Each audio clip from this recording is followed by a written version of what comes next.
Hey, what you doing, guys? I hope everyone will be fine. So I am Vicky and you watching this video and week English classes in 2022. आज हम लोग बात करेंगे कि एक future tense में माने बात कैसे किया जाता है। माने दो स्ट्रक्चर हम लोग देखेंगे, दोनों स्ट्रक्चर से हमको कैसे बात करना है, या तो तीन स्ट्रक्चर देख लेंगे।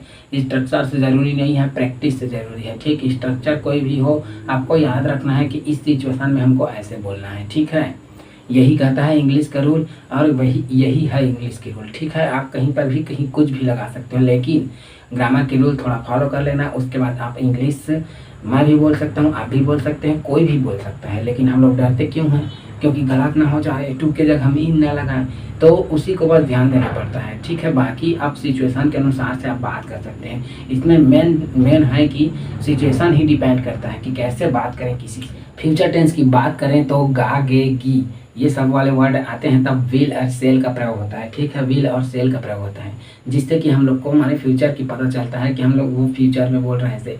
लेकिन इंग्लिश में कैसे पता चलेगा? इंग्लिश में ये है कि विल और सेल से पता चलता है कि मतलब ये माने इंग्लिश में फ्यूचर के बारे में अपना बात बता रहा है ऐसे करके। ठीक है, तो फ्यूचर में के बारे में बात कर रहा होगा तो ये सब, जैसे मुझे जाना होगा आई सेल गो, अब मुझे अवश्य जाना होगा, ऐसे ज़रूर जाना होगा तो आई विल गो ऐसे रहेगा। ठीक है, जब हम लोग माने एकदम अवश्य या जरूर जाने की बात करते हैं तब विल लगाते हैं, और नॉर्मल में हम लोग सेल लगाते हैं। ठीक, आई और वी के साथ हम लोग विल लगेगा, बाकी सबके साथ सेल लगेगा। ठीक, और जस्ट हम लोग को मतलब अवश्य नहीं करना है या नहीं जाना है कहीं भी, मतलब अवश्य दृढ़ निश्चय वाला काम नहीं करना है, तब हम लोग सबके साथ विल लगा देंगे। बाकी ही सी विल ऐसे ही सी, अब आई और वी के साथ हम लोग सेल का प्रयोग करेंगे। ठीक, उल्टा जस्ट। ठीक, तो आप लोग समझ गए होंगे, इसको बताने की ज़रूरत नहीं है, आप सिचुएशन के अनुसार से आप बोल लोगे। जैसे विल ही सबसे ज़्यादा प्रयोग होता है क्योंकि मैं भविष्य में ये करूँगा ऐसे करके। ठीक है,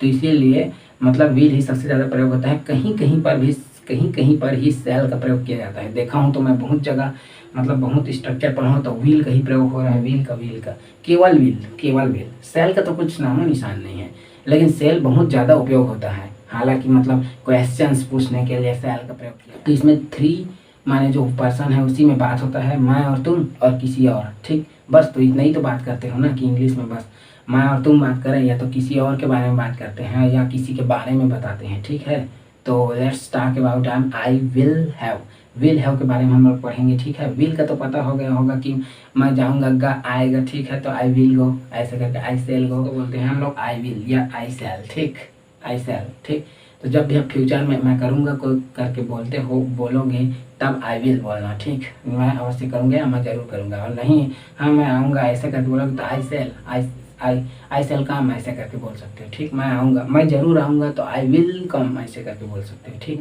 गो ऐसे करके। ठीक, तो I will have to go, मुझे जाना पड़ेगा, मुझे जाना ही होगा ऐसे करके। तो आई विल हैव ना होगा आ रहा है ना होगा, तब भी हम लोग विल हैव का प्रयोग करेंगे। नी होगी, करनी होगी, करने होंगे, ऐसे ये सब वाले वर्ड आएगा तो विल हैव लगा देना और बोलना। ठीक है, कि मुझे अब तो जाना पड़ेगा। Now I am go, I will have गो ऐसे करके। नाउ आई विल हैव ईट ऐसे करके, अब मुझे खाना पड़ेगा, अब मुझे खाना ही होगा ऐसे करके। ठीक, नाउ आई एम ही माने याद आता है, sorry I will have to eat, I will have to eat, I will have to punch, I will have to read, I will have to sleep ऐसे करके कुछ भी बोल सकते हो विल हैव लगाकर। ठीक है, विल हैव लगाकर कुछ भी बोल सकते हो। I will have to, you will have to talk to you, I will have to talk to you. ठीक, मुझे तो बात करना पड़ेगा यहाँ से, और आपको भी मेरे से बात करना पड़ेगा, तो you will have to talk to you. ठीक, we will have to talk to you, हम सबको बात करना पड़ेगा ऐसे करके। ठीक, तो किसी का नेम भी कर सकते हो, he will have to read, वहाँ पर ना पड़ेगा, उसे पढ़ना पड़ेगा। ठीक है, उसे वह नहीं होगा। ठीक, तो ट्रांसलेशन में थोड़ा माने चेंज हो जाता है। ठीक है, इंग्लिश में ये नहीं कि अब वह ही, मैंने तो वह बताए थे सर, तो वह तो एक टाइम के लिए था, इसमें फ्यूचर की बात हो रही है। ठीक है, मैं बोल रहा हूँ ना सिचुएशन के अनुसार से माने इसमें बात होता है इंग्लिश में। ठीक है, कि ये नहीं कि बोल रहे हैं, बहुत बड़े बड़े बड़े स्पीचर्स के कुछ कठिन वर्ड नहीं बोल रहे हैं, एकदम सरल सरल बोल रहे हैं, लेकिन हम लोग उसको जानने की इच्छा नहीं होती, जो कि इच्छा नहीं, इच्छा वाली बात नहीं है, हम उसको जानते नहीं, उन लोग वोकैबुलरी का इस्तेमाल करते हैं बस, फिर आई नो, यू नो, ये सब बोलते रहते हैं, ठीक है। बाकी आई एम, वास, ऐसे करके फिर एकदम सिंपल ही एक्टिव वॉइस में ही बोलेंगे, और एक्टिव वॉइस में देखोगे तो एक्टिव वॉइस में बोलेंगे जो है एक्चुअल में, माने जो बहुत माने ऑस्ट्रेलियन है, ब्रिटिश एंड अमेरिका, ठीक,